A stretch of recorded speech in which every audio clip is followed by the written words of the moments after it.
வணக்கம், நான் உங்க அபியும் நானும் முக்கிய பேசுறேன். வர 2026 அப்போ ஒரு பிரம்மாண்டமான நிகழ்ச்சி நடக்க போகுது. அது எங்க தானே பாக்குறீங்க? நம்ம திண்டுக்கல்ல தான். கலையும் காணும் பொங்கல்ங்கிற தலைப்புல ஒரு ஆஸ்கர் உலக சாதனை நடக்க போகுது. இந்த பக்கம் பார்த்தா பாரதிதாசனோட வரிகளுக்கு பாடலும் இசைக்கருவிகளும் இருக்கு. இந்த பக்கம் பார்த்தா பாரதிதாசனும் பாரதியோட வரியிலையும் நடனம் இருக்கு. இந்த நிகழ்ச்சிக்கு யார் யாரெல்லாம் வராங்கன்னு தெரியுமா?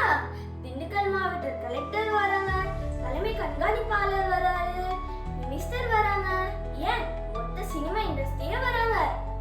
இந்த நிகழ்ச்சியில கலந்துக்கிற அனைவருக்கும் மாவட்ட நிர்வாக சான்றிதழ், சுற்றுலாத்துறை சான்றிதழ், ஆஸ்கார் உலக சாதனை சான்றிதழ், லோட்டரி மற்றும் லயன்ஸ் கிளப் சான்றிதழ். அது மட்டும் இல்லைங்க, இந்த நிகழ்ச்சி நடத்துற ஸ்ரீ அமுதவர்ஷினி நாட்டிய பள்ளி சான்றிதழ் கூட தராங்க. கலந்துக்கிறவங்களுக்கே இவ்வளவு தராங்கன்னா அப்ப அவங்களோட நம்ம குருமார்களுக்கு சிறப்பு பட்டம் நம்ம செலிபிரிட்டிஸ் கையால தராங்க. சோ இந்த ஆஸ்கார் உலக சாதனையை நம்ம மிக பிரம்மாண்டமான சக்சஸ்ஃபுல் ஆக்கிறதுக்கு நம்ம எல்லாரும் ஒன்று சேருவோம். வாங்க, டேட் என்னைக்கு தானே கேக்குறீங்க? 7